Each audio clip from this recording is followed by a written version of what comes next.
Bom dia a todos, a graça e a paz do Senhor Jesus. Amém, queridos, sejam todos muito bem-vindos à casa do Senhor. Para darmos início a este momento de celebração, eu quero convidar você a abrir a palavra do Senhor em 1 Pedro, capítulo 5. 1 Pedro, capítulo 5.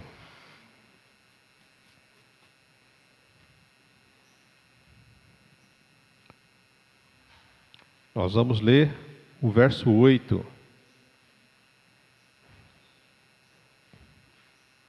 Amém? Amém. Estejam alertas e vigiem. O diabo, o inimigo de vocês, anda ao redor, como um leão, rugindo e procurando a quem possa devorar. Resistam-lhe, permanecendo firmes na fé, sabendo que os irmãos que vocês têm em todo o mundo estão passando pelos mesmos sofrimentos.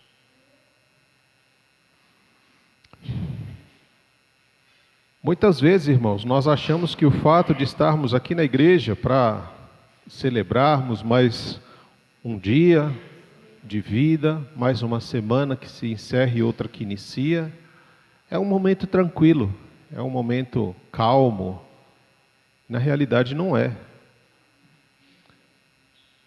Quando nós observamos a palavra, até mesmo na mesa da ceia, Satanás tomou o coração de Judas.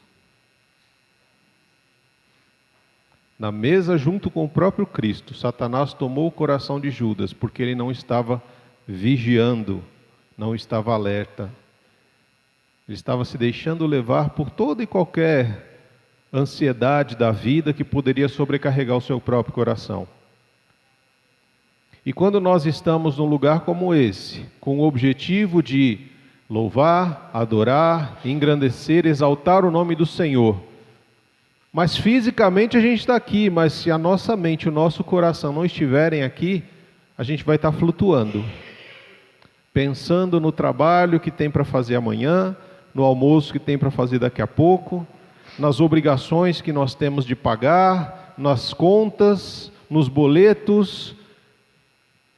Isso é um prato cheio, irmãos, para a gente deixar passar a semente que o Senhor quer plantar no nosso coração hoje.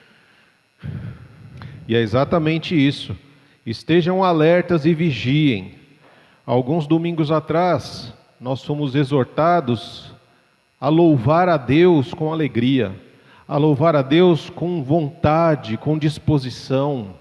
Nós fomos exortados a realmente engrandecer o nome do Senhor através dos louvores, porque nós estávamos fazendo isso de forma apática, como pessoas que vêm a um lugar qualquer, mas assim, a gente está por obrigação e não por desejo, não por vontade. E isso transparece no nosso rosto muitas vezes. E aí o que acontece? Não vigiamos e não oramos, e aí a gente tem um inimigo que não descansa. A palavra fala, o diabo. Quem é o diabo? O inimigo de vocês. Ele anda ao redor.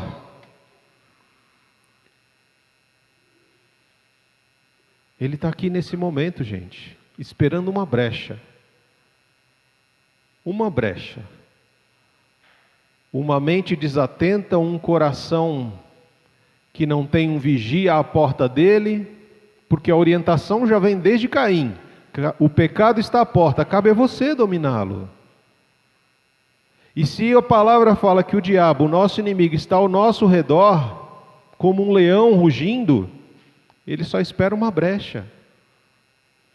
Uma pequena brecha, não precisa ser coisa grande não, ele só precisa de uma brecha do tamanho de um grão de mostarda na sua atenção ou no seu coração, para que ele possa entrar e tirar totalmente você desse ambiente de adoração.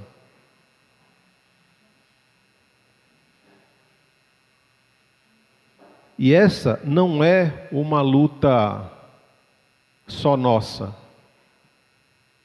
Porque se ele está ao nosso redor, dentro deste lugar que nós chamamos igreja, imagina na sua casa, no seu trabalho, na sua escola. Se esse que é o lugar que nós achamos que a presença de Deus afasta a presença do inimigo, ele está ao redor. Por quê? Porque existem brechas que nós damos. Imagina na nossa casa. As brechas que nós estamos abrindo no nosso lar, no nosso trabalho, para que ele entre e cause o caos. Por isso a palavra nos diz, olha, vocês não são os únicos, mas os irmãos, os nossos irmãos, passam pelas mesmas dificuldades em todo o mundo. Assim como nós somos atacados aqui, outros nossos irmãos estão sendo atacados nas suas casas agora, no seu trabalho, em outras igrejas. Por quê? Porque nós precisamos nos atentar à palavra, estejam alertas e vigiem. Ou vigiai e orai, nas palavras de Jesus, para que não venhamos a cair em tentação. Então, irmãos, nós temos a oportunidade, essa daqui, assim como eu falei no decorrer da semana, nos nossos estudos, é um privilégio a gente poder se reunir para louvar e adorar o Senhor, para poder compartilhar a palavra, para poder interceder uns pelos outros. Porque tem muitos dos nossos irmãos espalhados pelo mundo que não podem fazer isso, que não têm esse privilégio. Pelo simples fato de dizer ou pensar em Cristo, eles já são alvos de morte. Missionários espalhados em toda a face da terra. E nós precisamos dar valor àquilo que nós temos. Vigiando e orando e aproveitando esses momentos que nós temos aqui, que são poucos. Se a gente comparar o tempo que a gente tem de comunhão com o tempo que o mundo tem para nos desviar dos caminhos do Senhor, é muito pouco. Nós temos aí 1 hora na terça, 1h30 na quinta, e digamos, vai 2 horas no domingo, e aí você pega 24 horas por dia vezes 7. É muito pequeno o tempo que nós temos para nos firmarmos na palavra, para poder adorar o Senhor. Então que a gente possa fazer isso, com todo o nosso coração, com alegria, com disposição, porque a nossa apatia é usada pelo inimigo para nos levar à apostasia, que é querer adorar a Deus do nosso jeito e não da forma como Ele realmente merece ser adorado. Esse é um momento que nós temos para louvar e adorar o Senhor por tudo que Ele tem feito na sua vida. Se você é grato pela sua família, pelo seu trabalho, pela sua saúde, pela sua casa, por este lugar de adoração, esse é o momento de você demonstrar isso através dos louvores, através das orações. Façamos isso em nome de Jesus. Vamos orar. Pai, em nome de Jesus, nós te agradecemos, Deus, porque o Senhor é um Deus todo-poderoso, um Deus majestoso, um Deus que planta a semente da fé no nosso coração. E nós precisamos permanecer firmes, Deus, na palavra do Senhor, vigiando, orando, permanecendo alerta com a nossa mente e o nosso coração, para não darmos brecha, para não abrirmos vazão, para que o inimigo, Senhor, o inimigo das nossas almas, o diabo, ele venha nos atormentar, venha tomar o nosso coração, venha nos fazer, ó Pai, desistir do caminho que o Senhor tem para nós.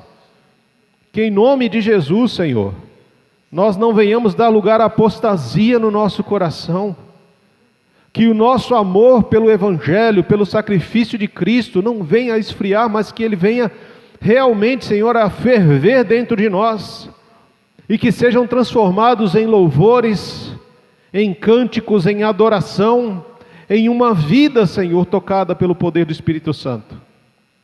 Ó Senhor, que o Teu Espírito nessa hora tenha total e plena liberdade, Deus, para tratar os nossos corações, para nos fazer enxergar aonde nós estamos e o que nós viemos fazer aqui, Senhor. E nos ajuda, Espírito, a cantar com vontade, a louvar o Senhor com a nossa alma, cheios de gratidão e alegria, para que esse lugar, Deus, seja um lugar que chame a sua atenção nessa hora, Pai. Que aquilo que nós venhamos a fazer aqui agrade o teu coração, Pai amado, em nome de Jesus. Amém. Amém. Louvado seja o Senhor. E pensando no que foi dito até aqui, e nessa primeira música que foi colocada, eu peço que cada um dos irmãos cante, refletindo sobre como tem sido a sua adoração ao Senhor. Você tem adorado Ele com a reverência que Ele merece? Você tem tido o temor a Ele da forma como Ele merece? Porque o temor ao Senhor te leva à sabedoria e a uma verdadeira adoração. Então, peço que os irmãos se coloquem de pé para a gente entoar esse primeiro louvor.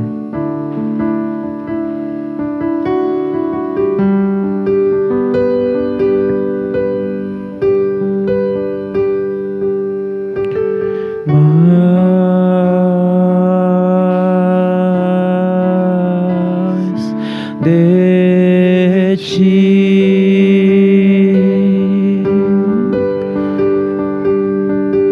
mais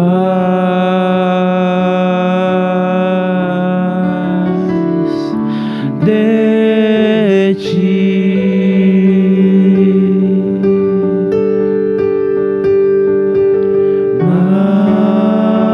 ti,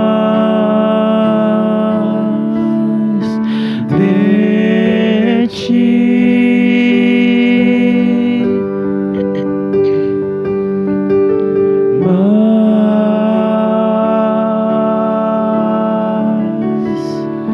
de ti, menos de mim, menos de mim, menos de mim, menos de mim,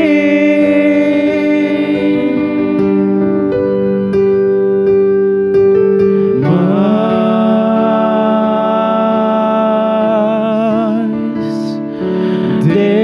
de ti, Que a presença do Senhor possa ser maior. mais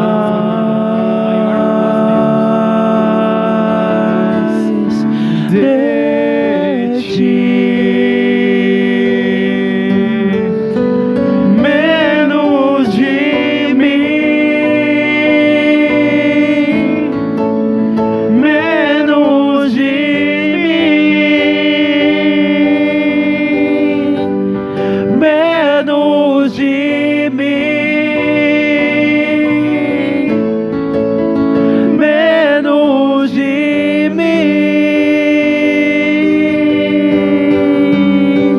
que Ele cresça, que eu diminua, que Ele apareça, eu me constranja com a sua glória e todo o seu amor, infinita humildade, servo de todos os irmãos.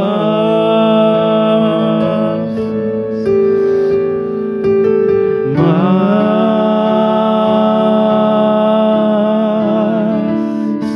de ti,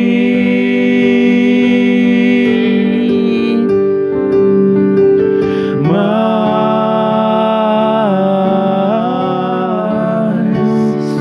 de ti, menos de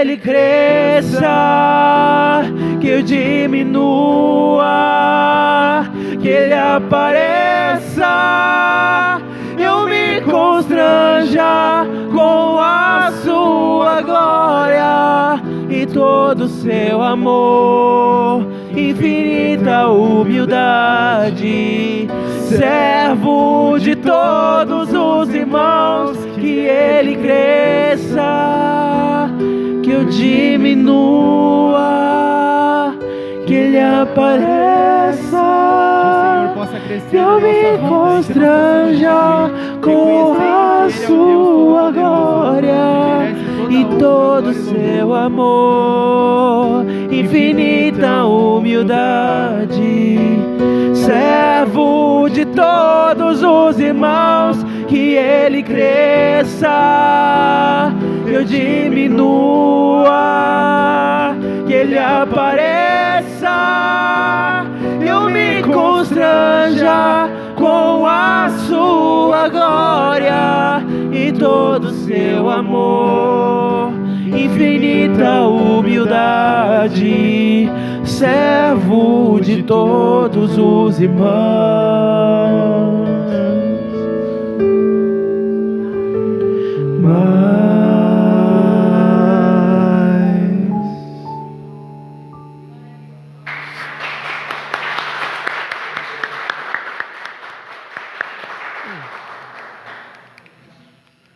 Bom, lá em Efésios 3, no versículo 14, Senhor, o nosso irmão Paulo vai falar pra gente: quando penso em tudo isso, caio de joelhos e oro ao Pai, o Criador de todas as coisas, nos céus e na terra.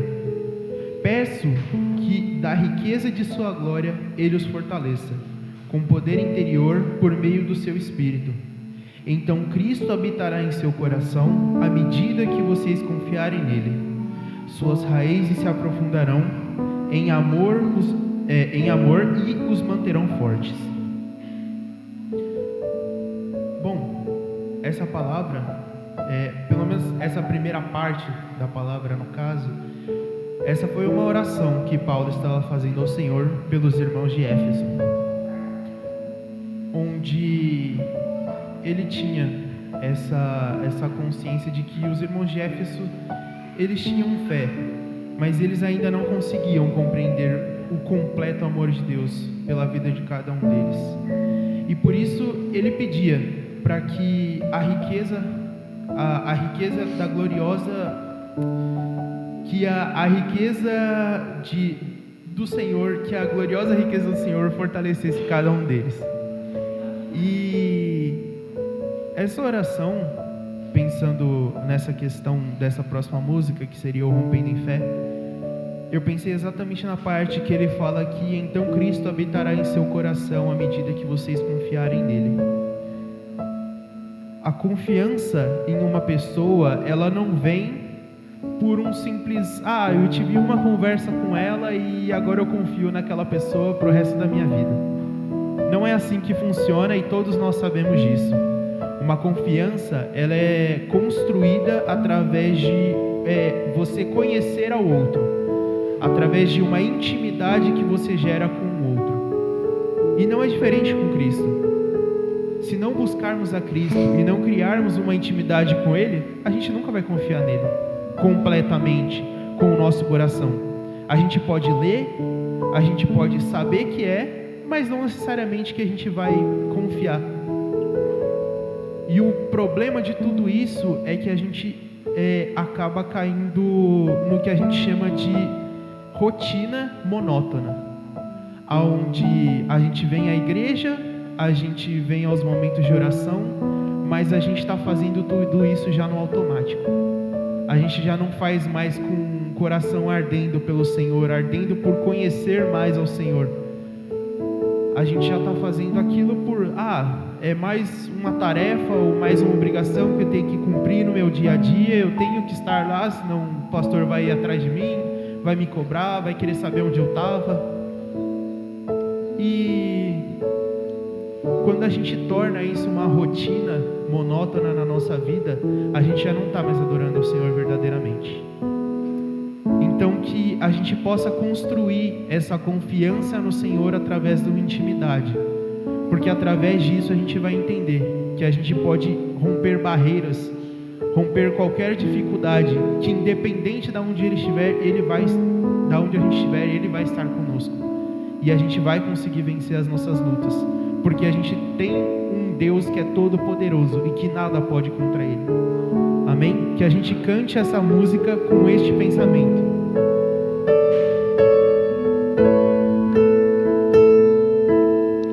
Cada vez que a minha fé é provada, Tu me dás a chance de crescer um pouco mais. Nas montanhas e vales, desertos e mares que atravesso me levam pra perto de Ti. Minhas provações não são maiores que o meu Deus e não vão me impedir de caminhar. Se diante de mim não se abrir o mar, Deus vai me fazer andar por sobre as águas, rompendo em fé. Minha vida se revestirá do Teu poder, rompendo em fé. Com ousadia vou mover no sobrenatural. Vou lutar e vencer, vou plantar e colher. A cada dia vou viver, rompendo em fé. Cada vez que a minha fé é provada, Tu me dás a chance de crescer um pouco mais. Nas montanhas e vales, desertos e mares que atravesso me levam pra perto de Ti.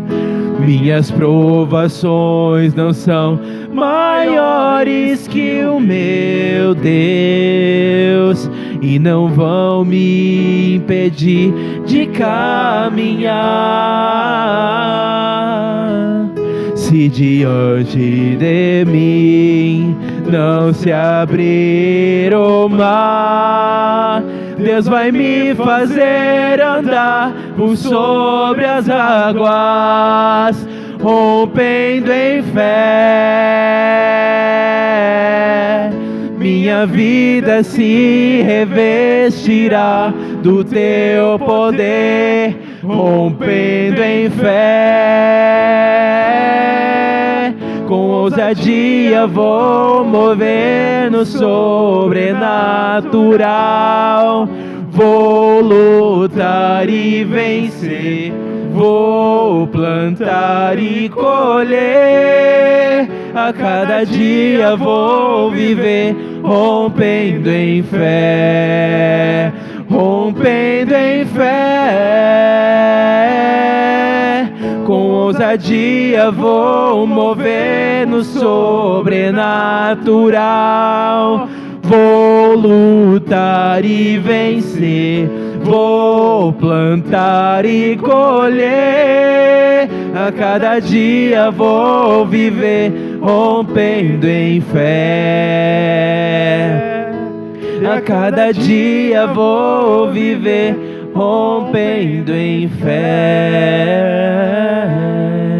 A cada dia vou viver, rompendo em fé.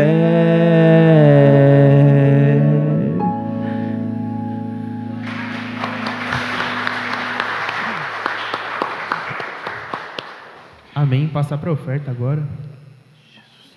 Graça e paz, igreja. Amém. Então, o Senhor tem falado, o Senhor vai continuar falando com cada um de nós. E, primeiramente, nós temos que agradecer a Deus, depois agradecer a disponibilidade dos irmãos. Olha, irmãos, olha que bênção alcançada, glória a Deus por isso. E a gente só tem a agradecer, porque foi um sonho de muitos aqui, que se realizasse esse momento. E esse momento Deus preparou, foi realizado, temos a agradecer. E assim, vamos continuar nas nossas obrigações, né? Para que mais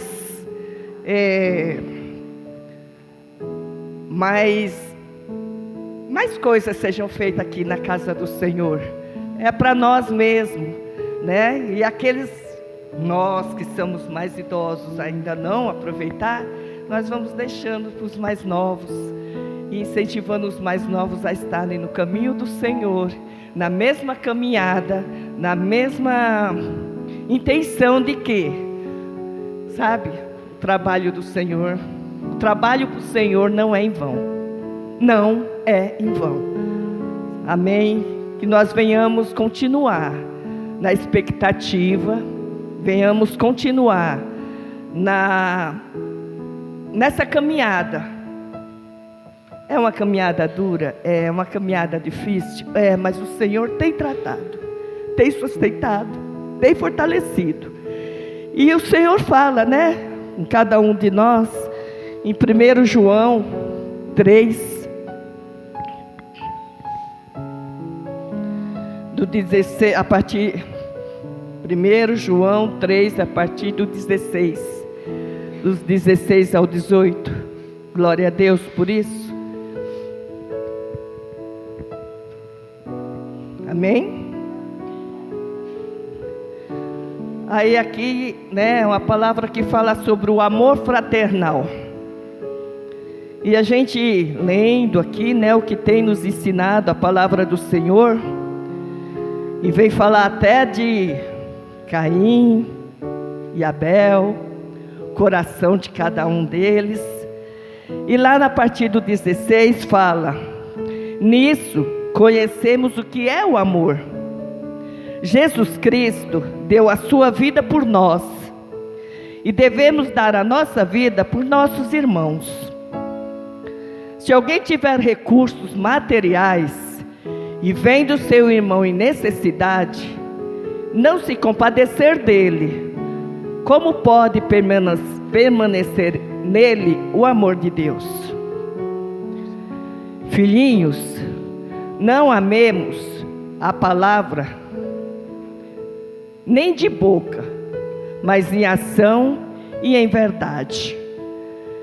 Irmãs, irmãos, é dízimo, é oferta, sim. O amor é uma oferta, certo? A contribuição é um amor. O estender a mão por irmão necessitado é o que o Senhor nos ensina. O contribuir na casa do Senhor é para que a obra continue. Que a gente venha entender da forma que eu entendi, conforme o Senhor falou comigo, né? Como a gente vai reconhecer e conhecer o amor? Contribuindo, ajudando, auxiliando, estendendo a mão, ofertando. Aqui está uma bênção recebida pelas ofertas e dízimos, e a contribuição de uma doação. Doação essa, por amor, eu creio. E que a gente venha reconhecer o grande amor de Deus no coração de cada irmão, cada irmã. Que a gente venha reconhecer o momento que o Senhor entregou, né, a vida dele por cada um de nós. Ele deu, ele doou a vida dele por cada um de nós. E para que a obra continue sendo alcançada, sendo levada, é dessa forma. É a gente contribuindo, é a gente ofertando, dizimando, orando. que nós temos missionários lá fora também, que precisam das nossas orações e das nossas contribuições, porque se a gente não vai, a gente auxilia, e isso é muito importante também. E não podemos esquecer de orar, porque também tem missionários tendo a vida cefada nesse mundo difícil que está aí.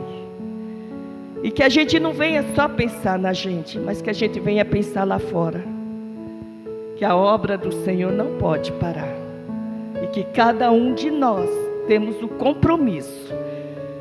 Se não podemos ir, mas podemos ofertar. Se não podemos ofertar, podemos orar. É importante também que o Senhor esteja tratando, conforme a palavra do Senhor aqui. Filhinhos, não amemos só de palavra que sai pela boca, mas que as nossas ações, certo? Sejam ações verdadeiras, para a honra e glória do nome do Senhor. Abençoado seja o emprego de cada irmão, abençoado seja aqueles que estão desempregados, mas eu creio que o Senhor há de estar abençoando, de estar abrindo uma porta de emprego. Abençoado seja os que ofertam, e abençoados sejam os que não ofertam, porque eu creio que o Senhor vai tocar no coração. Por quê? Porque o Senhor é amor, o Senhor é bondade, o Senhor é misericórdia, o Senhor é sustentação nas nossas vidas. Louvado seja Deus por este momento. Louvado seja, Senhor. Oremos. Senhor Jesus, aqui estamos para agradecer, para que a nossa fidelidade seja, Senhor, bem presente no Teu altar. Que nós venhamos, Senhor, ser fiéis, que nós venhamos, Senhor, ser generosos, que nós venhamos, Senhor, reconhecer, Senhor, que o Senhor nos amou primeiro, e que o Senhor tem nos abençoado, e que nós também temos, Senhor, aqui, ó Deus, a direção de estar abençoando, com dízimos, com ofertas, com oração, com ação de graça. E a gente só tem, Senhor, a reconhecer o Teu grande amor por cada um de nós. Abençoado seja, Senhor, este momento em que os irmãos vão estar, Senhor, ofertando, dizimando. Ó Senhor, venha, Senhor, abençoar o celeiro de cada lar aqui representado. Que o Senhor venha, Senhor, abençoar, Senhor, o emprego de cada irmão aqui, Senhor. Ó Deus representado, Senhor. E que o Senhor esteja, Senhor, também, ó Senhor, preparando uma porta de emprego, Senhor, para aqueles que estão desempregados. Pois eu sei, Senhor, que estão desempregados, mas o Senhor tem sustentado, para a honra e glória do Teu nome. Nós louvamos, agradecemos em nome de Jesus. Amém.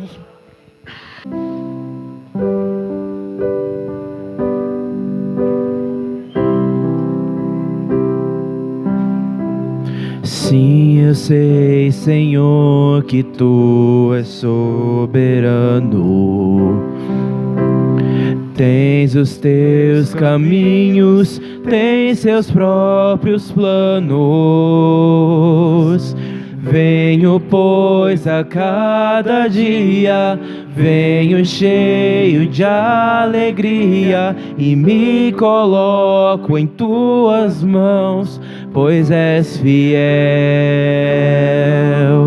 Sim, eu sei, Senhor, que Tu és poderoso.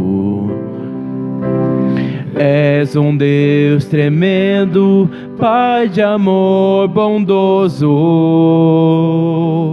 Venho, pois, a cada dia, venho cheio de alegria e me coloco em Tuas mãos, pois és fiel. Fiel é Tua palavra, ó Senhor. Perfeitos Teus caminhos, meu Senhor. Pois sei que em Tenho crido, também sei que és poderoso para fazer infinitamente mais, para fazer infinitamente mais. Fiel é tua palavra, ó Senhor. Perfeitos teus caminhos, meu Senhor. Pois sei que em tenho crido, também sei que és poderoso para fazer infinitamente mais, para fazer infinitamente mais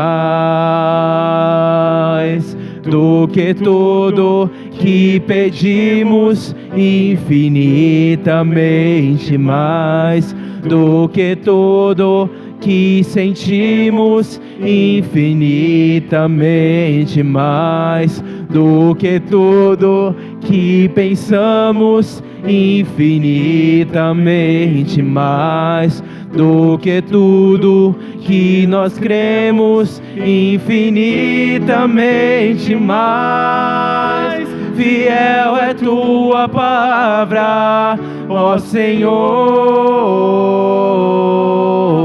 Perfeitos teus caminhos, meu Senhor. Pois sei que em tenho crido, também sei que és poderoso para fazer infinitamente mais, para fazer infinitamente mais, para fazer infinitamente mais.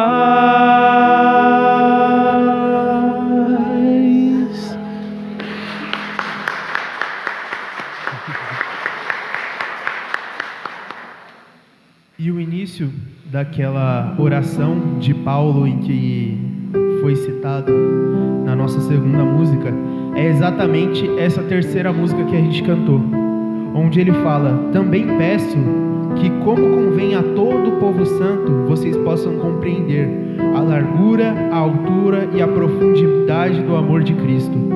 Que vocês experimentem esse amor, ainda que seja grande demais para ser inteiramente compreendido. Então vocês serão preenchidos com toda a plenitude de vida e poder que vem de Deus. Toda a glória seja dada a Deus, que por seu grandioso poder que atua em nós é capaz de realizar infinitamente mais do que poderíamos pedir ou imaginar. E já conectando nessa nossa última música, em que ele fala a Ele a glória, ele termina a oração dele falando: a Ele seja a glória na igreja e em Cristo Jesus, por todas as gerações, para todos sempre. Amém. E essa foi a oração que Paulo fez em favor do povo de Éfeso. E essa oração, assim como dizem a Bíblia, ela é atemporal. Então essa oração, ela não fica presa apenas ao povo de Éfeso, mas ela se estende a cada um de nós nessa manhã, onde Paulo deseja a cada um de nós que conheçamos o verdadeiro amor de Cristo, a profundidade, a largura e o quão profunda esse amor pode ser por cada um de nós. Ele vem nos lembrar nessa manhã que Deus é capaz de fazer infinitamente mais do que aquilo que você pode pedir ou imaginar. Basta que você confie e busque a Ele, porque se você buscar a Ele em primeiro lugar, tudo o que você precisa Ele te acrescentará. E Ele vem nos lembrar que precisamos render toda a honra, toda a glória e todo o louvor àquele que está assentado no mais alto trono. Amém?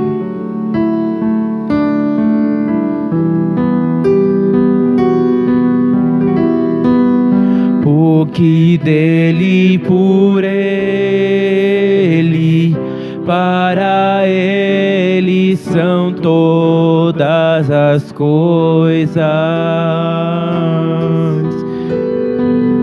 porque dele, por ele, para ele são todas as coisas. A ele a glória,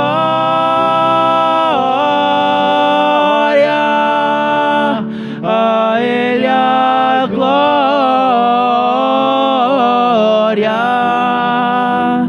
a ele a glória, para sempre. Amém. Quão profundas riquezas do saber e o conhecer de Deus.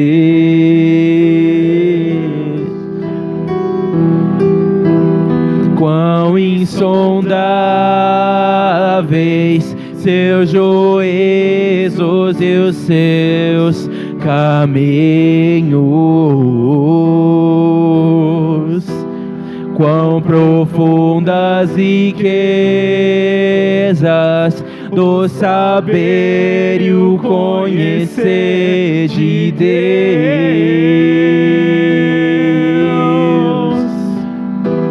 Quão insondáveis seus juízos e os seus caminhos.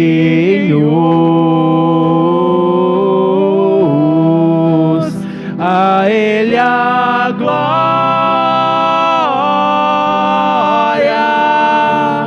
a ele a glória,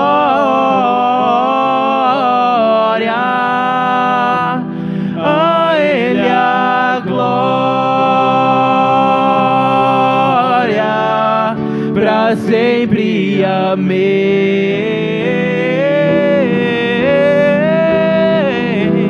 A ele a glória,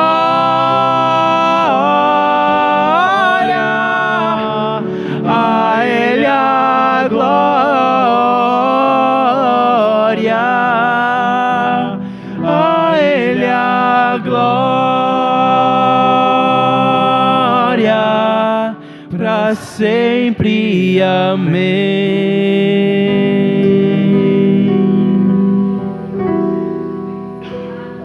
Senhor Deus e Pai Todo-Poderoso, nos colocamos em Tua presença nessa manhã e cremos que fomos trazidos pelo Senhor até este lugar, para a Tua honra, glória e louvor, Pai.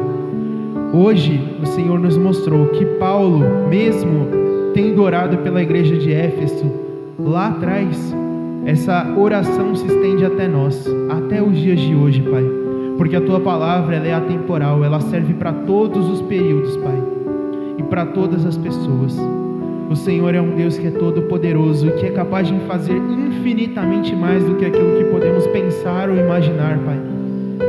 E isso, basta que nós apenas tenhamos fé no Senhor. Basta que apenas venhamos a querer conhecer ao Senhor mais intimamente a cada dia. Querer buscar ao Senhor dia após dia, Pai.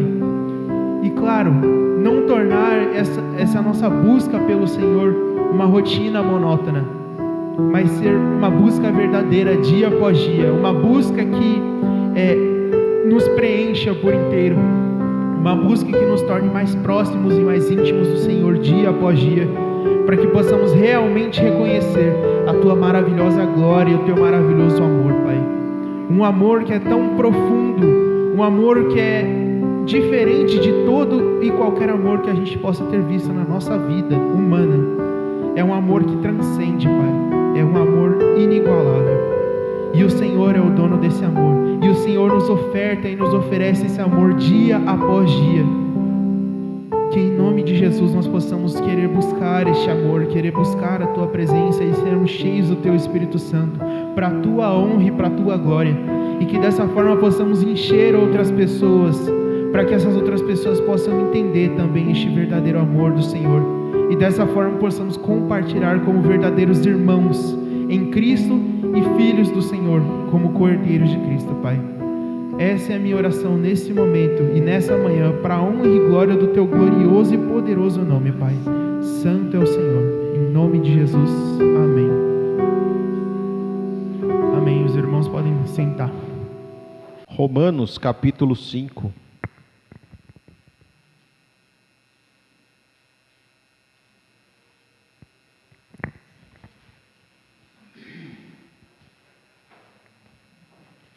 Romanos.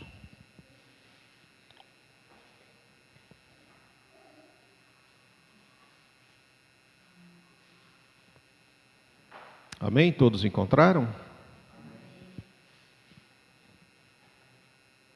Romanos 5, tendo sido, pois, justificados pela fé, temos paz com Deus, por nosso Senhor Jesus Cristo, por meio de quem obtivemos acesso pela fé a essa graça na qual agora estamos firmes, e nos gloriamos na esperança da glória de Deus. Não só isso, mas também nos gloriamos nas tribulações, porque sabemos que a tribulação produz perseverança, a perseverança, um caráter aprovado, e o caráter aprovado, esperança.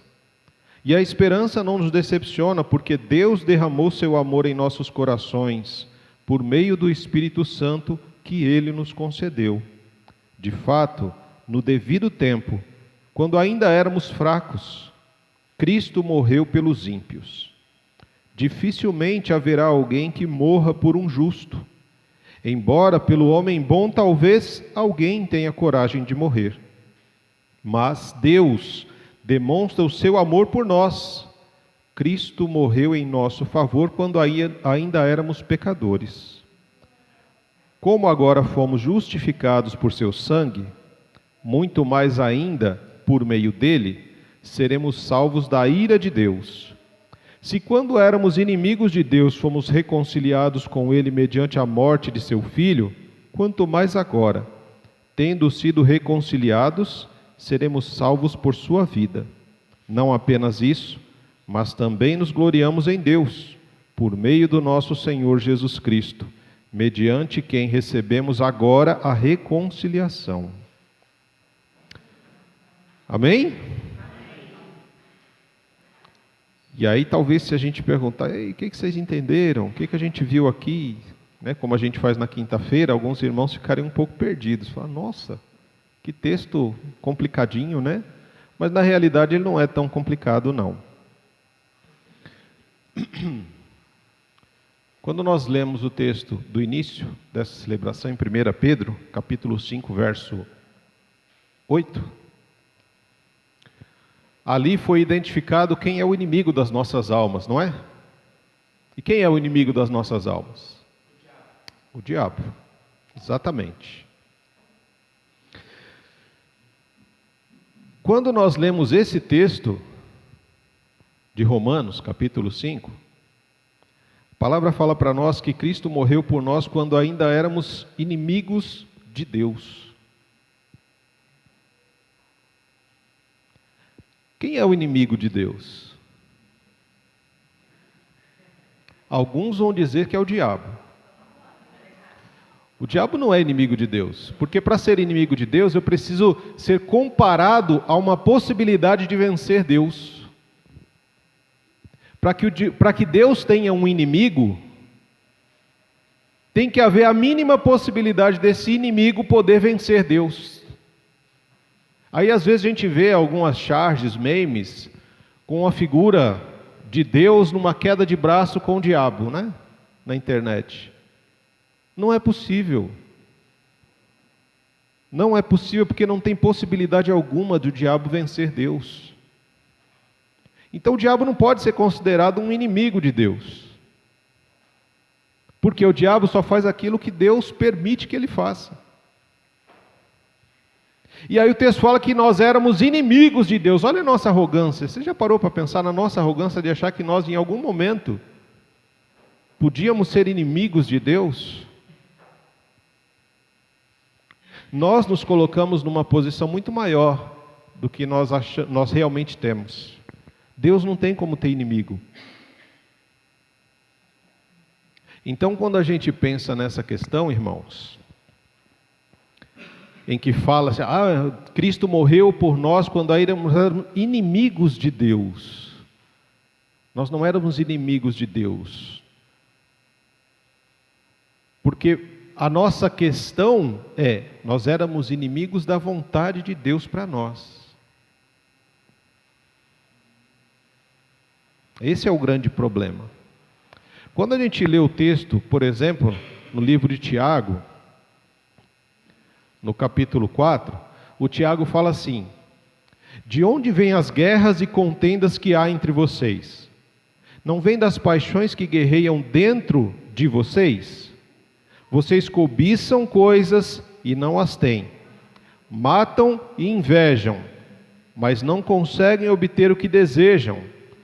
Vocês vivem a lutar e fazer guerras.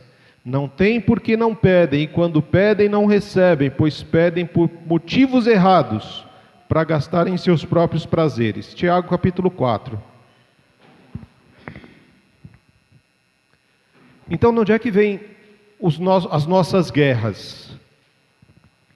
De dentro das paixões que habitam dentro de nós. Você já parou em algum momento da sua vida e falou assim, começou a se questionar: por que parece que eu estou sempre lutando contra a vontade de Deus na minha vida? Quantas vezes você já se perguntou por isso? Por que parece que eu estou guerreando e luto todos os dias contra uma vontade de Deus, que Deus quer para a minha vida, mas eu não quero ela? Por que eu começo algumas coisas na vida e não termino? Por que esperar pela vontade de Deus me causa desânimo e desespero? Por que eu estou sempre tentando merecer o amor de Deus? São todas perguntas que eu tenho certeza que em algum momento da sua vida você fez. Porque dificilmente nós aceitamos tranquilamente a vontade de Deus para a nossa vida. Nós sempre temos um plano B. Nós sempre estamos procurando fazer alguma coisa que Deus não mandou a gente fazer. Nós sempre estamos lutando por alguma coisa que Deus nunca falou que seria para nós.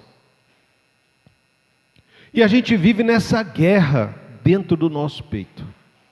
Porque existe uma luta dentro da gente entre a nossa vontade e a vontade de Deus. Entre o plano que eu tracei para a minha vida e o plano que Deus tem para mim desde antes da fundação do mundo. E aí eu luto. E aí o que acontece? Nós muitas vezes transferimos essa luta para o outro, para o próximo, para aquele que convive conosco.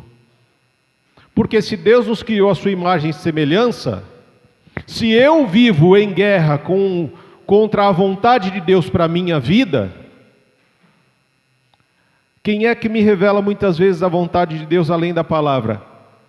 A face do meu irmão, que me ensina que eu não fui criado para viver sozinho, que me ensina que eu fui criado para ver a face de Deus na face do meu irmão, que eu fui criado para ajudar o meu irmão a crescer no conhecimento e na graça de Deus, que eu fui criado para que as debilidades do meu irmão se tornassem um ministério na minha própria vida. Mas a gente tem um problema, né? Porque tem uma guerra dentro da gente.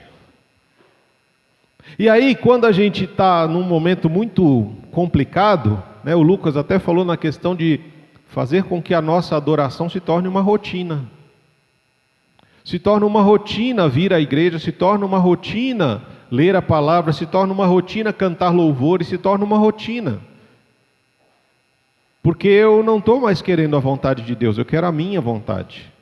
E a minha vontade às vezes é de não estar nos lugares onde o povo está reunido. E às vezes não é a minha, às vezes é a nossa, às vezes é a vontade da maioria das pessoas.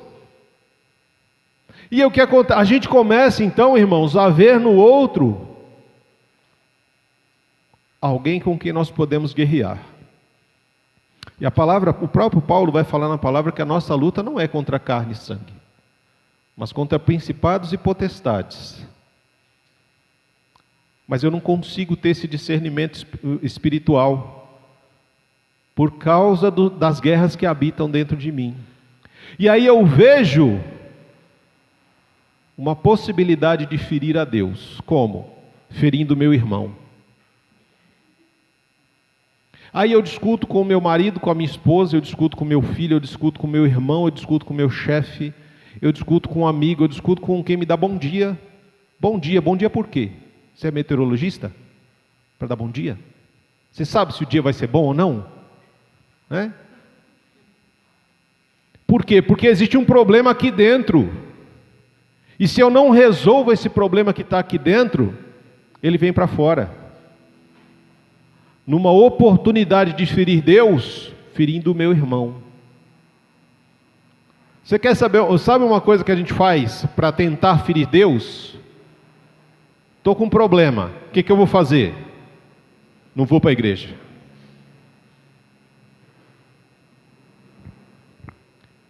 Como nós somos infantis, porque a gente acha que o fato de não ir para a igreja quando a gente está com alguma dificuldade ou problema, vai resolver o problema. Ah, briguei com meu marido, não vou para a igreja. Briguei com a esposa, não vou para a igreja. Briguei com meu filho ou com meu pai, não vou para a igreja. Ah, fui mandado embora do serviço, não vou para a igreja. Ué, você vê como a nossa infantilidade espiritual nos afeta constantemente. Qualquer dificuldade ou problema, qualquer coisa que a gente não consiga controlar, se torna uma forma ou uma desculpa para tentar ferir Deus. Como? Não estando lá. É como se Deus fosse se importar realmente se você está aqui ou não. Se Ele fosse ser menos Deus. Se você conseguisse diminuir Deus pelo fato de você não ir à igreja. A gente acha muitas vezes isso. Que o fato de não ir, a gente está ferindo Deus. Não, a gente não está ferindo Deus, mas a gente está fazendo a vontade do inimigo, que fica ao nosso redor. Ele não precisa fazer você negar Deus. Ele só precisa te dar o desejo de não estar na presença dEle. Enfraquecer o seu amor por Deus. Enfraquecer ou tentar tirar os seus olhos daquilo que Deus tem feito por você. Se Ele conseguir fazer isso, Ele já está muito contente. E aí a gente, na nossa infantilidade, acha que isso vai fazer com que Deus fique ferido. Deus fala, nossa, mas você não foi para o culto, você não esteve na reunião hoje. Não, Deus não vai fazer isso. Você não foi porque você não quis, você não esteve porque você decidiu não estar. E não é um problema de Deus, é um problema seu, foi uma decisão sua. E nós vamos ter que arcar com essas consequências depois.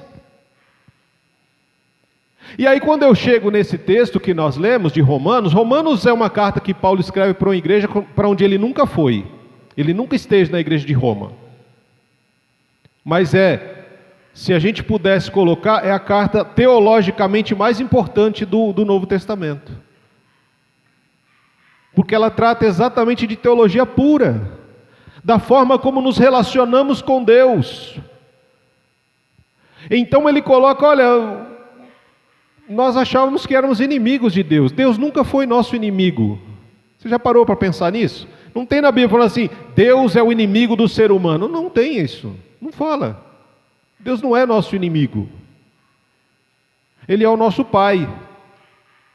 E aí, sabe quando você fala assim, você chega para os seus pais e fala assim, ô pai, eu vou sair hoje à noite aqui com os meus colegas. Consegui sua atenção, né? Que bom, graças a Deus. Aí eu falo, pai, eu vou sair à noite para fumar crack com os meus amigos. Aí o pai fala, não, meu filho, você não vai. E aí a gente acha que o nosso pai é nosso inimigo. Por quê? Porque ele me impediu de sair com os meus amigos. A gente ia curtir a noite, a gente ia se divertir, mas ele vem e diz que não, que eu não posso, me impede de sair. É meu inimigo, só pode ser. Deus, o pai é inimigo de um filho assim? Entendeu? Porque Deus desde o começo falou: não faça isso, porque no dia que você fizer, você vai morrer. O que a gente fez? Exatamente o que não era para fazer. Porque nós achávamos que Deus não queria que a gente fosse igual a Ele. Mas nós já éramos iguais a Ele. Imagem e semelhança. E nós perdemos a imagem e perdemos a semelhança. Até chegar nesse ponto que Paulo vem nos relembrar de que a fé que nós cantamos, essa fé que nós cantamos, quando nós temos essa fé em Cristo, nós temos paz com Deus. Não é porque Deus mudou, mas é porque o nosso coração muda. Essa é a questão. Deus continua sendo um Pai amoroso, cheio de graça, misericórdia, que quer cuidar da gente, que tem um plano, que tem um propósito, que tem uma direção para nós, para que a gente não fique perdido. Mas a gente passa uma vida quase que inteira lutando contra o plano de Deus, contra a vontade de Deus, achando que Deus não quer o nosso bem e que Ele é o nosso inimigo, e tratamos muitas vezes Deus como um inimigo, e procuramos formas de afetar Deus, mas não tem nada que eu ou você façamos para diminuir Deus, para que Ele deixe de ser Deus. E essa fé que Ele coloca em nós, para que possamos crer no Filho que Ele enviou, nos permite ter paz com Ele. Irmão, você já parou para pensar como é que você pode ser inimigo de alguém que é responsável pelo ar que você respira? Já parou para pensar na besteira que a gente muitas vezes faz? Ah não, Deus é meu inimigo. Como é que você pode ser inimigo de alguém que fala assim, eu vou tirar 4 minutinhos de ar da sua vida, só para ver o que acontece. Já que você é meu inimigo, você não é bom? Você não é poderoso para querer ser meu inimigo? Então, como é que eu posso ser inimigo de alguém que me permite deitar numa noite, descansar uma noite inteira como se eu estivesse morto, e acordar para viver um dia que Ele criou, para que eu pudesse viver para glorificar o nome dEle? Como é que eu posso ser inimigo de alguém que me dá uma família, que me dá uma mãe, um pai, que me dá uma esposa, que me dá filhos, que me dá um trabalho, que me dá condição de sustento, que põe o alimento na minha mesa? Como ser inimigo de alguém assim? Mas sabe qual é o nosso grande problema? Nosso problema muitas vezes, irmãos, repousa no nosso limitado conhecimento das Escrituras, na forma como nós entendemos mal as Escrituras. A gente pega João capítulo 1, verso 12, diz que todo aquele que receber e crer em Jesus vai receber o direito de se tornar filho de Deus, não é? Estou certo ou não? De acordo com a Escritura. E aí nós traduzimos isso, o receber e crer, em aceitar Jesus. Quem aqui já aceitou Jesus?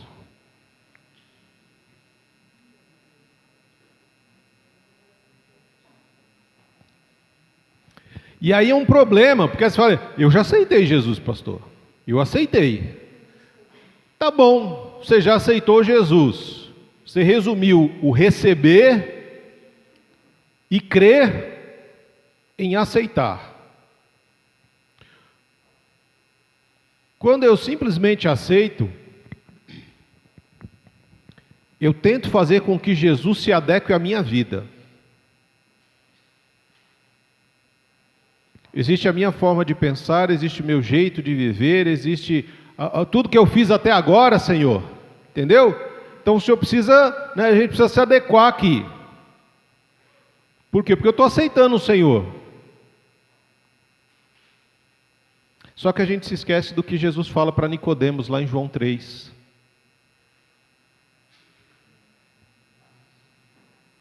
Aquele que não nascer de novo não verá o reino dos céus.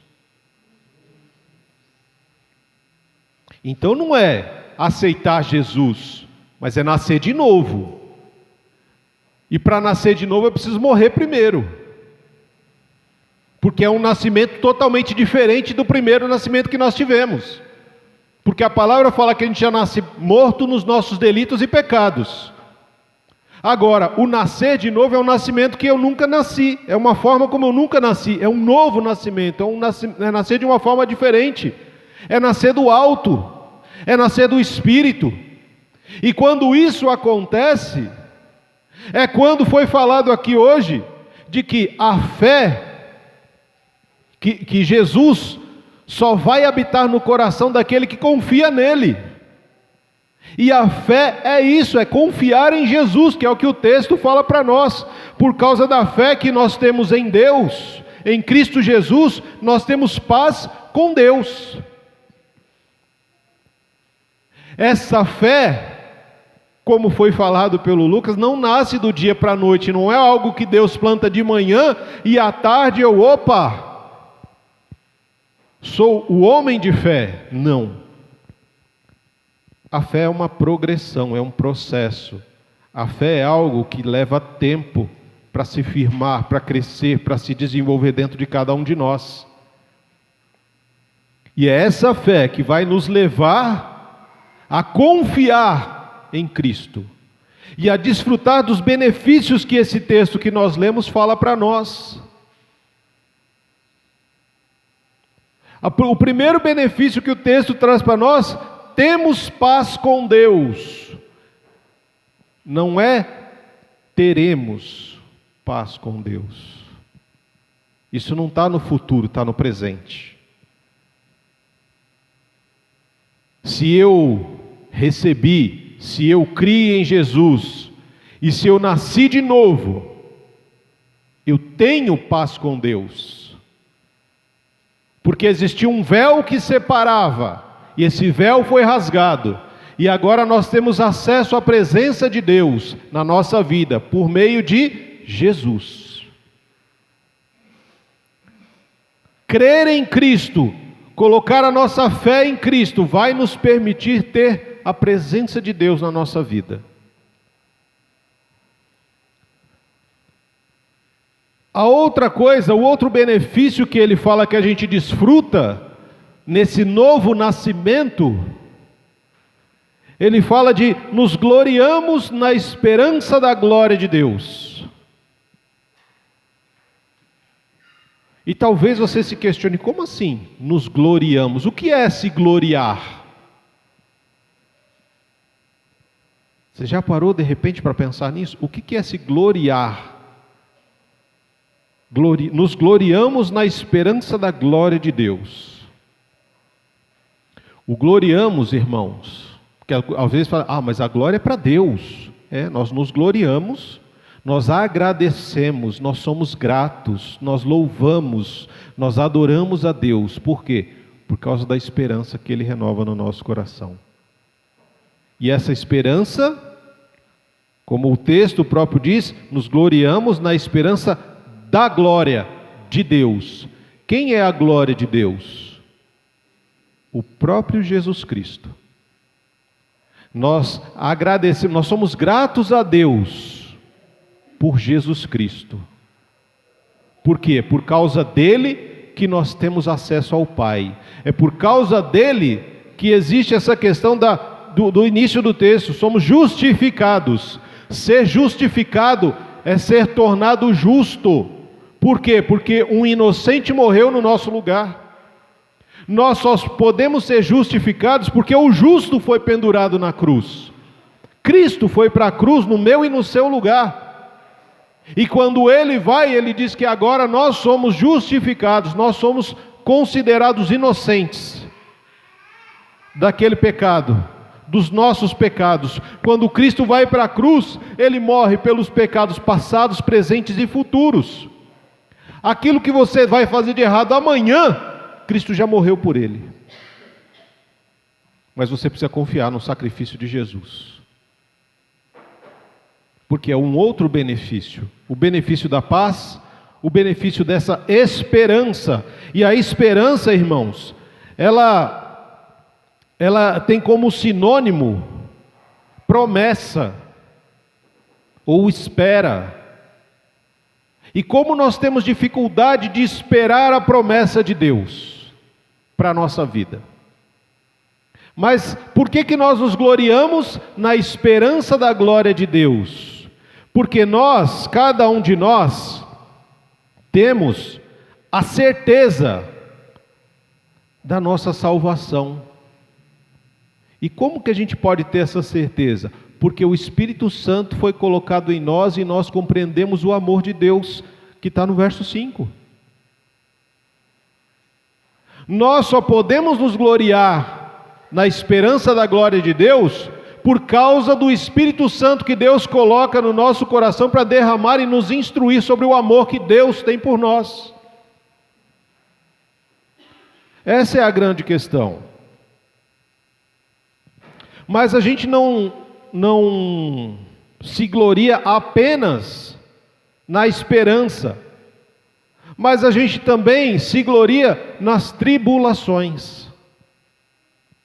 E aí você pode dizer, mas pastor, nós então somos masoquistas, a gente agradece a Deus por causa das tribulações?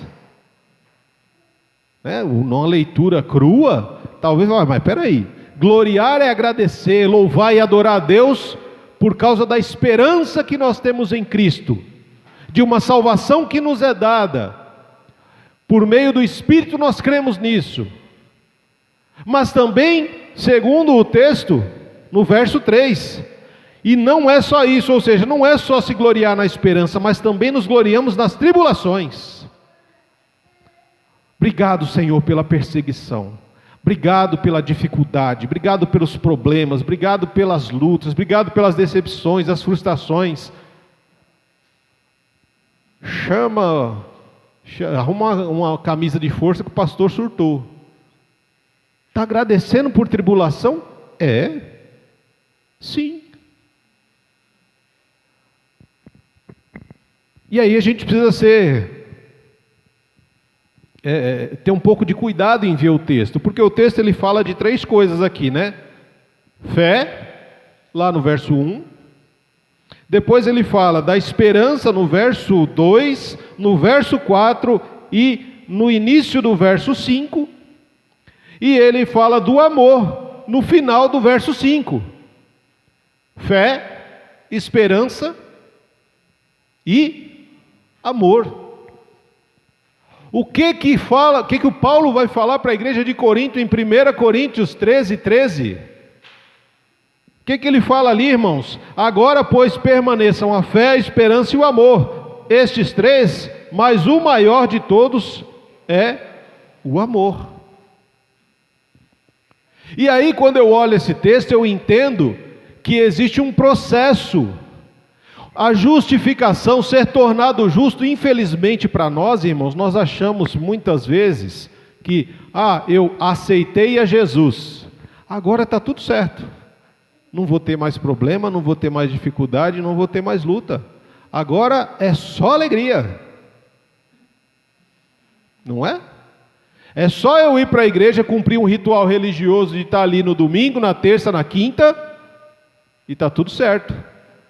Eu não preciso ter uma intimidade com Deus no decorrer da minha semana, no meu dia. Eu não preciso buscar a face de Deus, eu não preciso me arrepender todos os dias, converter o meu coração todos os dias. Por quê? Porque em algum momento eu aceitei Jesus. E se a gente vive dessa forma, irmão, a gente mostra que a gente não nasceu de novo. Porque nascer de novo pressupõe uma nova mentalidade. Nascer de novo pressupõe para nós uma nova forma de sentir. Nascer de novo pressupõe uma nova forma de falar com as pessoas, de tratar as pessoas. E quando o texto fala para nós sobre essa questão da tribulação, nós agradecemos, nos gloriamos pelas tribulações. Por quê? Porque nada na nossa vida é por acaso. As coisas que acontecem conosco, ou em nós, ou através de nós, têm um motivo, têm um propósito. Quando ele fala das tribulações, é porque nós precisamos ter paciência, irmãos. Isso faz parte do amadurecimento da nossa fé.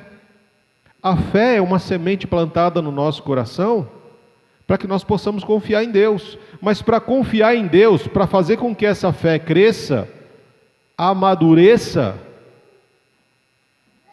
sofrimento e tribulação. É com isso que a fé é regada. Você quer romper em fé? Às vezes, Senhor, me dá uma fé inabalável. Mas para que você quer uma fé inabalável, filho?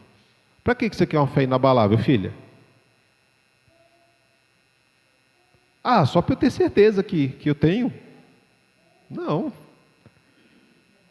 Você quer uma fé inabalável, você tem que ter um motivo para isso. E a fé, para que ela possa crescer, é um processo.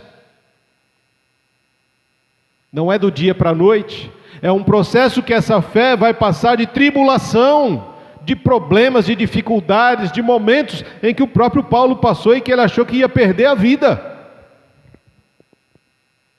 Mas o que precisou para passar pela tribulação? Paciência. Paciência. Aprenda com os passarinhos. No meio da tempestade, você não vê os passarinhos voando para lá e para cá. Eles encontram um lugar onde se abrigar e esperam até a tempestade passar. Assim nós precisamos ser no meio da tribulação. Ficar agitado para lá e para cá, tomar decisão sem pensar. Não é isso que Deus espera de nós. No meio da tribulação eu preciso me lembrar que Ele é o meu refúgio e a minha fortaleza, o meu socorro bem presente no dia da tribulação. E eu preciso ter paciência. Por quê? Porque a tribulação passa. Assim também como quando você está passando dias muito bons, você fala, nossa, está tudo tão bom que eu tenho medo que vai estragar. Mas vai estragar. Você está passando um dia bom? Aproveita. Aproveita.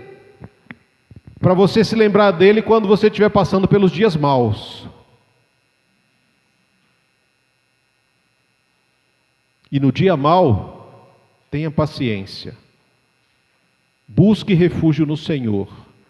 E espere o tempo certo. Porque o próprio Jesus disse lá no verso 6, né? De fato, no devido tempo, quando ainda éramos fracos, Cristo morreu pelos ímpios. É o tempo que fala em Gálatas 4:4, na plenitude do tempo. Não é que a gente estava pronto para receber a mensagem, mas é que o mundo estava pronto para a vinda de Cristo. As estradas estavam prontas, construídas para que o Evangelho fosse espalhado. A língua era falada por todos ali, o grego koiné. E as sinagogas, que seriam os lugares onde o estudo da palavra seria compartilhado, já estavam prontas.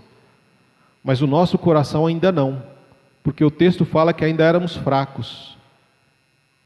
E infelizmente, depois de muito e muito tempo, nós ainda continuamos fracos, sem um conhecimento profundo da palavra, sem entender e achar que a gente pode ser inimigo de Deus. A gente precisa morrer para nascer de novo. E esse nascer de novo vai levar a isso, a essa tribulação. Por que a tribulação é necessária? Porque ela vai produzir para nós perseverança. Como falta perseverança nos cristãos dos dias atuais? O que é a perseverança? É persistir, é não desistir, é constância. Constância é permanecer na mesma direção que o Senhor nos colocou. Sabe aquilo que eu falo para vocês? Por que a gente não aprende a Escritura da forma correta? Porque a gente vai num estudo, falta 2. Aí volta lá no terceiro, quarto estudo. Ah, mas eu não entendo isso aí. É porque já foi falado lá atrás. Aí a gente tem que voltar algumas aulas para poder falar de novo. Aí, explica quando próximo estudo a pessoa vem, depois falta mais um mês. Aí depois de um mês aparece. E a gente está no meio de um processo. Não funciona. A pessoa não amadurece. Por isso que no reino, muitas vezes, irmãos, quando a gente fala de igrejas, né? A gente vê pessoas que não amadurecem, elas apodrecem direto. E aí está sempre poxa, a pessoa está há tanto tempo, já deveria ser mestre, como a própria palavra fala. Mas ainda está voltando no início. Ai, mas o que é o batismo? O que é entregar a vida para Jesus? O que é a ceia? Depois de 30 anos de igreja, ao invés de estar avançando, a pessoa volta sempre lá atrás. Por quê? Porque não nasceu de novo. Ela aceitou Jesus, ela aceitou que Jesus entrasse na sua vida e dividisse o seu coração com todas as outras coisas que ela já faz. E não que Jesus realmente fosse o rei em seu coração. Não permitiu que o reino realmente adentrasse a sua vida. Essa é a grande questão. E essa perseverança que é permanecer constante. Às vezes a gente ora por uma pessoa por anos. E aí, sabe aquele momento assim? Faltava uma oração. A pessoa vai lá e, cansei, não quero mais, desisti. Não vou orar mais por fulano. Faltava uma oração. Mais um passo de fé. E a pessoa desistiu. Perdeu um trabalho de às vezes 20, 30 anos. A mãe de Santo Agostinho orou por ele 30 anos para ele se converter. Sem desistir, constância, irmão, de oração. E o filho um devasso, porque Santo Agostinho era um devasso.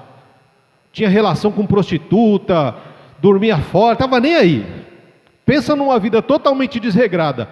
Era Agostinho.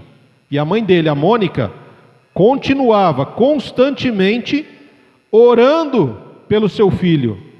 Para quê? Para que ele não fosse tomado realmente por esse inimigo que fica ao redor.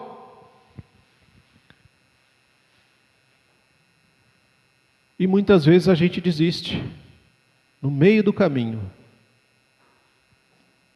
Quando faltava apenas mais um passo, um movimento, apenas mais uma oração, uma palavra, um dizer.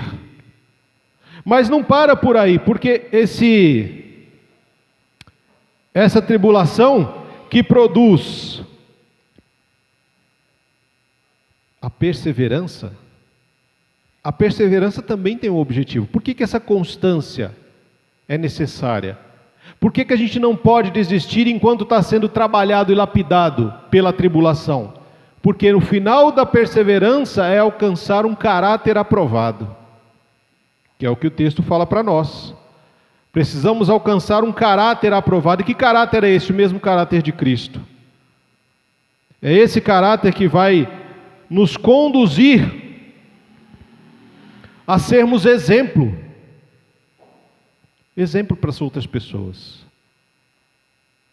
Os mais velhos são exemplos para os mais novos, os jovens são exemplos para os adolescentes são exemplos para as crianças, e assim a gente vai progredindo no reino.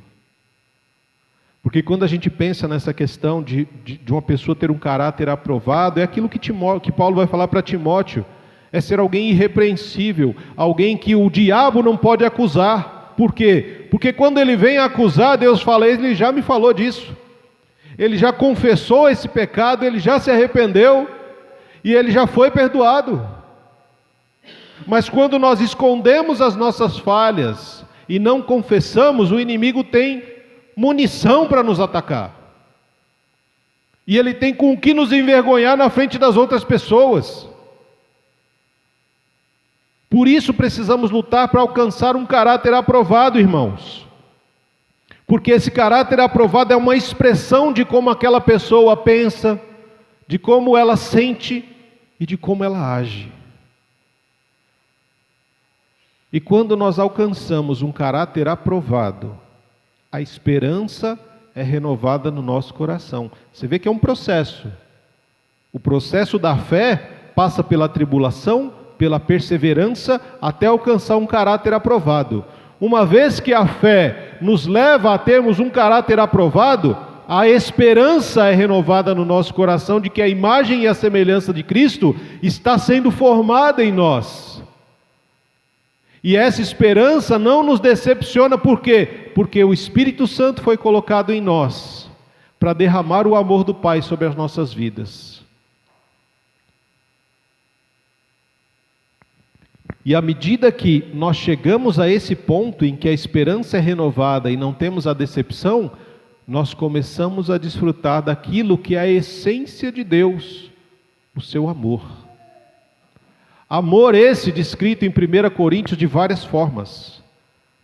O amor é paciente, o amor é longânimo, o amor ele se alegra com aquilo que é justo.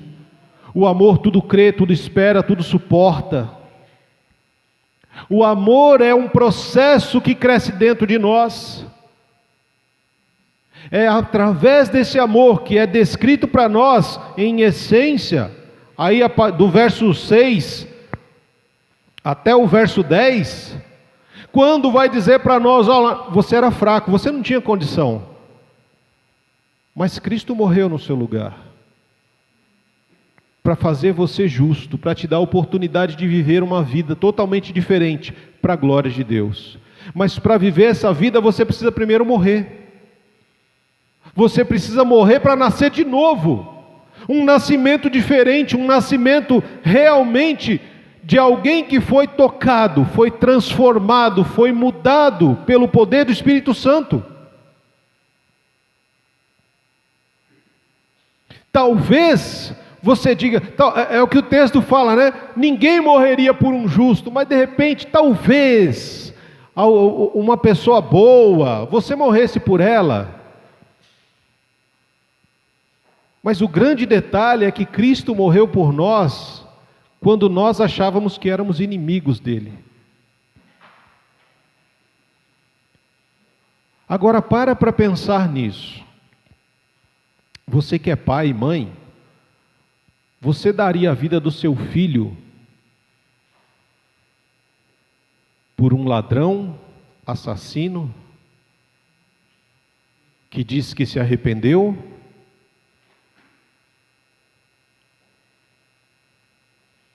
Essa é a grande questão. Você daria a vida do seu filho por uma pessoa mentirosa, falsa, orgulhosa, vaidosa? Você daria a vida do seu filho por essa pessoa? Deus deu. E essas pessoas somos nós. Nós, diante da grandeza de Deus, o próprio Davi diz, eu sou um verme perto do Senhor. Eu sou um verme.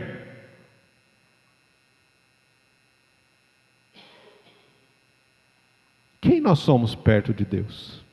Se o próprio Davi diz que ele era um verme. E Deus deu o seu filho para morrer no nosso lugar. Você daria a sua vida por alguém que de repente nem gosta de você, que faz de tudo para tentar te ferir? Você daria a sua vida por alguém que passa a vida tentando ferir você, entristecer você, magoar você? Você daria a sua vida por alguém assim? Pois é, Cristo deu. Cristo se entregou no meu e no seu lugar. enquanto nós mentíamos, enganávamos, enquanto éramos falsos,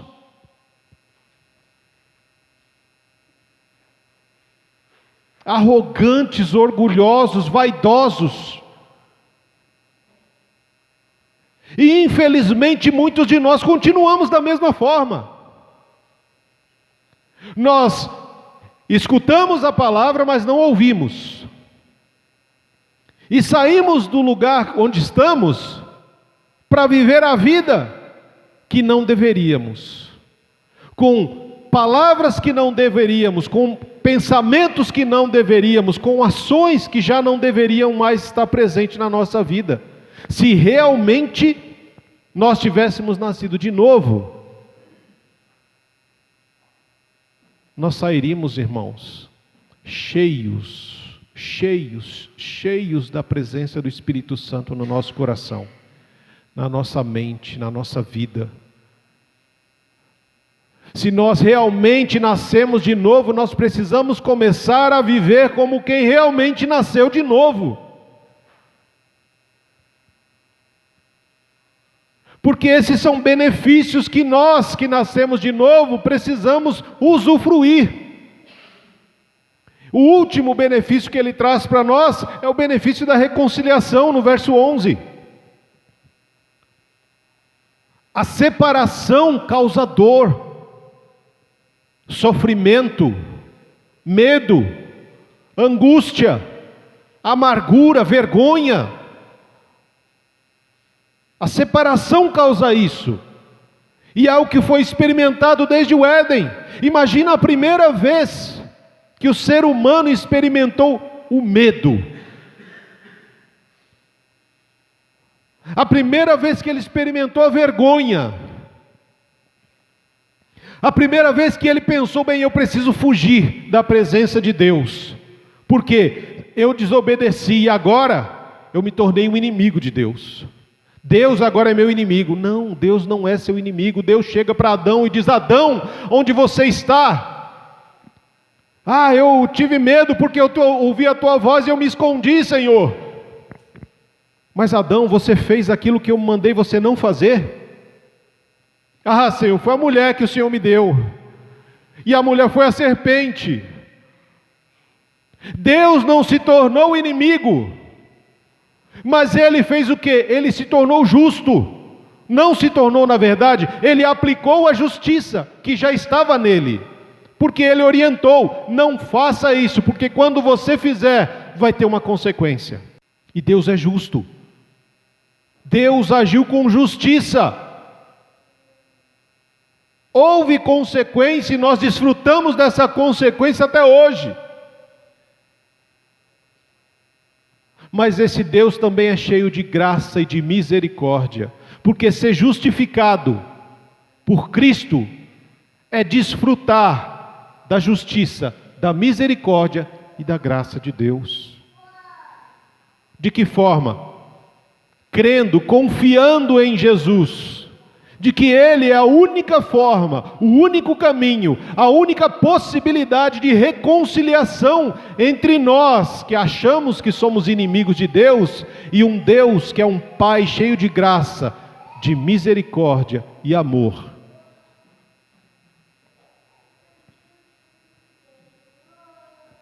Reconciliação, ela traz todo o inverso da separação, irmãos. A reconciliação é uma oportunidade de desfrutar da alegria da presença de Deus.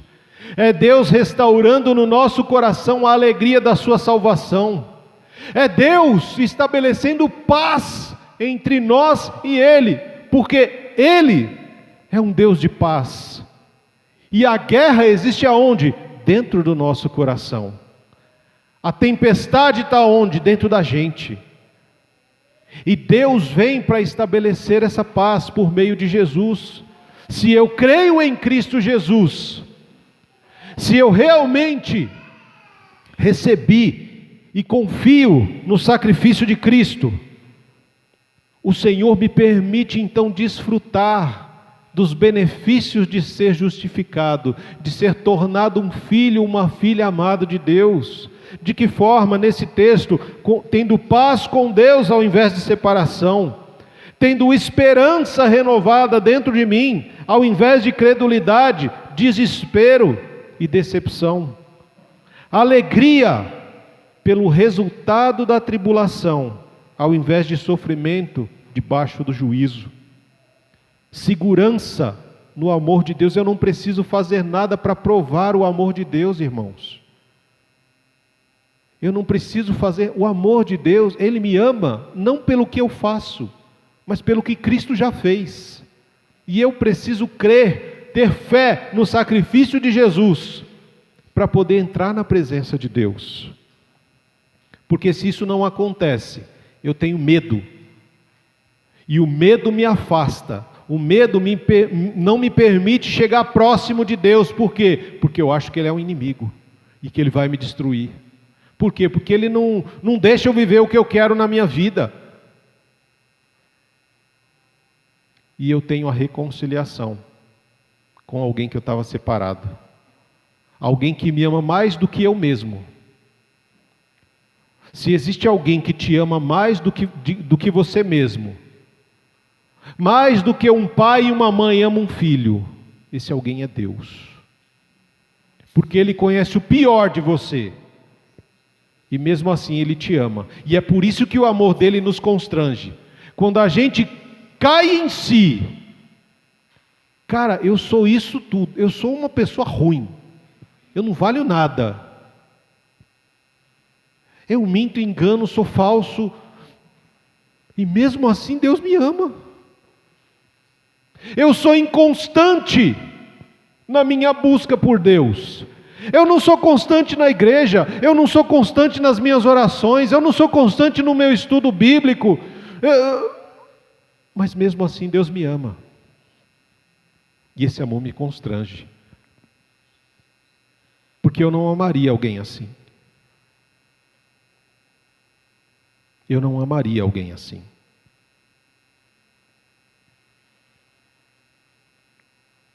E esse é o grande problema. Nós sabemos que nós não, se você tivesse que conviver com você, às vezes você não conseguiria. Por isso que muitas vezes a gente não gosta de ficar sozinho, porque a gente não gosta de ficar com a gente, com os nossos pensamentos, com os nossos devaneios. Por quê? Porque a gente não se suporta. Mas existe um Deus que mesmo você sendo quem é, Ele te ama.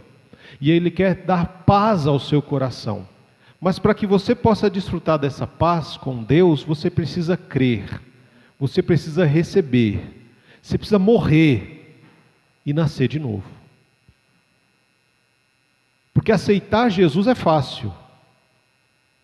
Agora, morrer para o mundo, para viver para Cristo, isso sim é evangelho. Aceitar Cristo é só religião. É só religião. É quando você traz Cristo para viver na bagunça da sua vida, sem que Ele possa arrumá-la. Agora, morrer e nascer de novo é trazer Cristo para reinar na sua vida. É Ele tomar a decisão e você ser agradecido, porque agora você não precisa mais tomar essa decisão de ir ou de fazer ou de... Não, Deus faz, Deus toma a decisão e Deus te diz o que fazer. Mas você precisa obedecer, você tem que ouvir. E esse é um grande problema nosso. A gente fala muito para Deus o que Ele tem que fazer. E a gente não escuta, a gente não ouve Ele. A gente escuta a palavra, escuta uma pregação, escuta isso e aquilo. Mas quando você ouvir Deus falando com você, e você abaixar as armas que você tem para se defender, e permitir que Ele entre no seu coração, e arrume a bagunça que está aí dentro, que Ele adentre os seus pensamentos, e assim como Ele fez com a tempestade, com uma palavra só Ele acalmou a tempestade, porque Ele é Deus sobre todas as coisas, e Ele é Deus também na sua vida. Quando isso acontecer, aí a gente vai nascer de novo, a gente vai entender o que é nascer de novo. Quando a gente começar a desfrutar do Evangelho de Jesus e não da religião, isso vai acontecer. Paz, esperança, alegria pelo resultado da tribulação, mesmo estando nela, segurança no amor de Deus e a alegria da reconciliação. São os benefícios daqueles que nasceram de novo. Se você até hoje só aceitou Jesus, eu te convido para morrer e nascer de novo. Para viver uma vida totalmente diferente do que você tem vivido até hoje. Porque Evangelho é renúncia. Evangelho é entrega. Evangelho é viver não para a nossa vontade, mas para fazer a vontade daquele que nos chamou, por meio de Jesus, para termos paz com Ele. Bendito, santo e justo é o nome do Senhor. Nós te agradecemos, Senhor, por uma palavra que fala aos nossos corações, que não vem para afagar o nosso ego, mas vem para exortar, nos animar a sermos diferentes. Uma palavra que vem nos convidar à morte, para podermos desfrutar da vida. Bendito seja o Senhor, que não alivia para nós, mas que nos dá palavras muitas vezes duras, porque nós achamos que Evangelho muitas vezes é apenas um conto de fadas bonitinho, que a gente só precisa ir para a igreja, cumprir um ritual religioso e está tudo certo, quando o Senhor na verdade quer uma transformação de vida. O Senhor quer tudo de nós, o Senhor não quer apenas uma parte. E ou nós damos tudo, nos entregamos por inteiro, ou não faz sentido o tipo de vida que nós vivemos. Ah, Senhor, que o amor de um Deus todo-poderoso, um amor incondicional e que nos constrange, que a justiça, a graça e a misericórdia de Jesus, que a comunhão, que a consolação e que o convencimento do pecado, da justiça e do juízo do Espírito Santo adentre o nosso coração, a nossa mente, a nossa vida e nos leve a viver uma vida transformada pelo poder do Evangelho. Essa é a nossa oração em nome de Jesus, Senhor. Amém.